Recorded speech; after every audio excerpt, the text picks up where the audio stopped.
Olá para você que vai ficar uns minutinhos para o nosso encontro diário.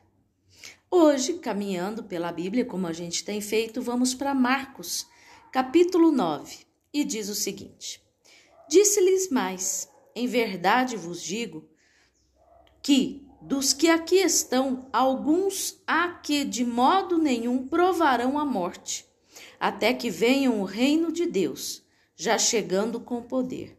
6 dias depois, tomou Jesus consigo a Pedro, a Tiago e a João, e os levou à parte, sós, a um alto monte, e foi transfigurado diante deles. As suas vestes tornaram-se resplandecentes, extremamente brancas, tais como nenhum lavandeiro sobre a terra as poderia branquear. E apareceu-lhes Elias com Moisés, e falavam com Jesus. Pedro, tomando a palavra, disse a Jesus: Mestre, bom é estarmos aqui. Faça-nos, pois, 3 cabanas, uma para ti, outra para Moisés e outra para Elias. Pois não sabia o que havia de dizer, porque ficaram atemorizados. Nisto veio uma nuvem que os cobriu, e dela saiu uma voz que dizia: Este é o meu filho amado. A ele ouvi. De repente, tendo olhado em redor, não viram mais a ninguém consigo, senão a Jesus. Enquanto desciam do monte, ordenou-lhes que a ninguém contassem o que tinham visto, até que o Filho do Homem ressurgisse dentre os mortos. E eles guardaram o caso em segredo, indagando entre si o que seria o ressurgir dentre os mortos. Então lhes perguntaram: Por que dizes os escribas que é necessário que Elias venha primeiro? Respondeu-lhes Jesus: Na verdade, Elias havia de vir primeiro a restaurar todas as coisas, e como é que está escrito acerca do Filho do Homem, que ele deva padecer muito a ser aviltado? Digo-vos, porém, que Elias já veio, e fizeram-lhe tudo quanto quiseram, como dele está escrito. Quando chegaram aonde estavam os discípulos, viram ao redor deles uma grande multidão, e alguns escribas a discutirem com eles. E logo toda a multidão, vendo a Jesus, ficou grandemente surpreendida, e correndo todos para eles, o saudavam. Perguntou ele aos escribas: Que é que discutes com eles? Respondeu-lhe um dentre a multidão: Mestre, eu te trouxe meu filho, que tem um espírito mudo, e este, onde quer que o apanha, convulsiona-o, de modo que ele espuma, range os dentes e vai definhando. E eu pedi aos teus discípulos que os expulsassem, e não puderam. Ao que Jesus lhe respondeu: Ó geração incrédula, até quando estarei convosco? Até quando vos hei de suportar? Trazei-mo. Então lhe trouxeram. E quando ele viu a Jesus, o espírito imediatamente o convulsionou, e o endemoniado, caindo por terra, revolvia-se espumando. E perguntou Jesus ao pai dele: Há quanto tempo sucede-lhe isto? Respondeu ele: Desde a infância. E muitas vezes o tem lançado no fogo e na água para o destruir. Mas se podes fazer alguma coisa, tem compaixão de nós e ajuda-nos. Ao que lhe disse Jesus: Se podes, tudo é possível ao que crê. Imediatamente, o pai do menino, clamando com lágrimas, disse: Creio, ajuda a minha incredulidade. E Jesus, vendo que a multidão correndo se aglomerava, repreendeu o espírito imundo, dizendo: Espírito imundo e surdo, eu te ordeno, sai dele, e nunca mais entres nele. E ele, gritando e agitando-o muito, saiu, e ficou o menino como morto, de modo que a maior parte dizia: Morreu. Mas Jesus, tomando-o pela mão, o ergueu, e ele ficou em pé. E quando entrou em casa, seus discípulos lhe perguntaram à parte: Por que não pudemos nós expulsá-lo? Respondeu-lhes: esta casta não sai de modo algum, salvo a força de oração e jejum.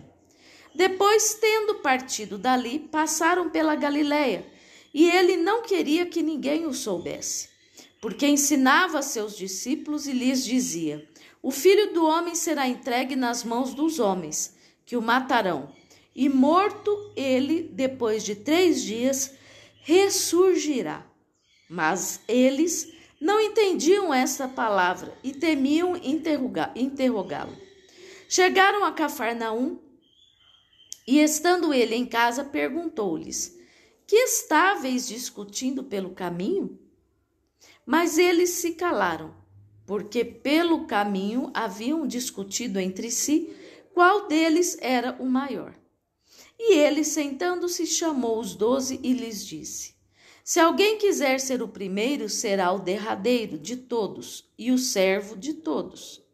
Então tomou uma criança, pô-la no meio deles e, abraçando-a, disse-lhes: qualquer que em meu nome receber uma destas crianças, a mim me recebe. E qualquer que me recebe, a mim recebe, não a mim, mas aquele que me enviou. No caso, Deus. Disse-lhe João: mestre, vimos um homem que em teu nome expulsava demônios, e nós lhe proibimos, porque não nos seguia.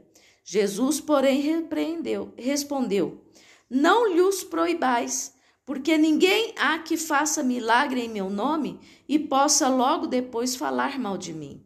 Pois quem não é contra nós é por nós. Porquanto qualquer que vos der a beber um copo de água em meu nome, porque sois de Cristo, em verdade vos digo que de modo algum perderá a sua recompensa. Mas qualquer que fizer tropeçar a um destes pequeninos que creem em mim, melhor lhe fora que se lhe pendurasse ao pescoço uma pedra de moinho e que fosse lançado no mar. E se a tua mão te fizer tropeçar, corta-a. Melhor é entrares na vida aleijado do que, tendo 2 mãos, ires para o inferno, para o fogo que nunca se apaga, onde o seu verme não morre e o fogo não se apaga. Ou, se teu pé te fizer tropeçar, corta-o. Melhor era entrares coxo na vida do que, tendo 2 pés, seres lançado no inferno, onde o seu verme não morre e o fogo não se apaga. Ou se o teu olho te fizer tropeçar, lança-o fora. Melhor é entrares no reino de Deus com um só olho, do que tendo 2 olhos seres lançado no inferno, onde o seu verme não morre e o fogo não se apaga. Porque cada um será salgado como fogo. Bom é o sal, mas se o sal se tornar insípido, com que o haveis de temperar? Tende sal em vós mesmos e guardai a paz uns com os outros. Meu amado e minha amada, o Senhor aqui nos alerta muito a vigiarmos quanto à oração, ao jejum. Nos fala aqui para que não sejamos incrédulos, mas sim termos uma fé inabalável. E com isso tudo que nós lemos aqui e vimos, cabe a nós lutarmos para que essa fé a cada dia esteja firme no nosso coração. O Senhor nos mostrou vários e vários milagres que Ele fez, várias e várias situações onde a fé fez acontecer o milagre, o que a pessoa necessitava. Então vamos buscar isso, fortalecer a nossa fé, estando na presença do nosso Deus, buscando a presença do nosso Deus, independente das circunstâncias.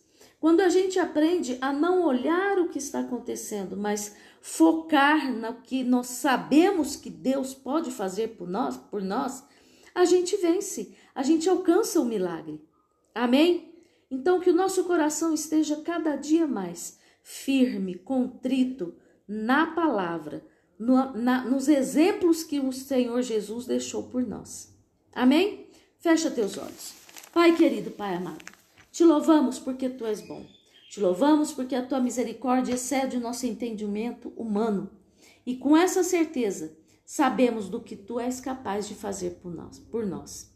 Senhor, em nome de Jesus, visita cada um de nós, fortaleça a nossa fé, nos encha com a tua presença e traga sempre à nossa memória os exemplos que Jesus deixou para cada um de nós. Assim te pedimos e assim te agradecemos. Meu amado e minha amada, não permita, eu repito isso várias vezes, não permita que as circunstâncias te afaste da verdade dos milagres que Jesus pode fazer por você. Amém? Que Jesus te abençoe. E se você ainda não se inscreveu, clica no link, vai direto lá no YouTube, se inscreve, curte, comenta e compartilha. Conto com a tua ajuda.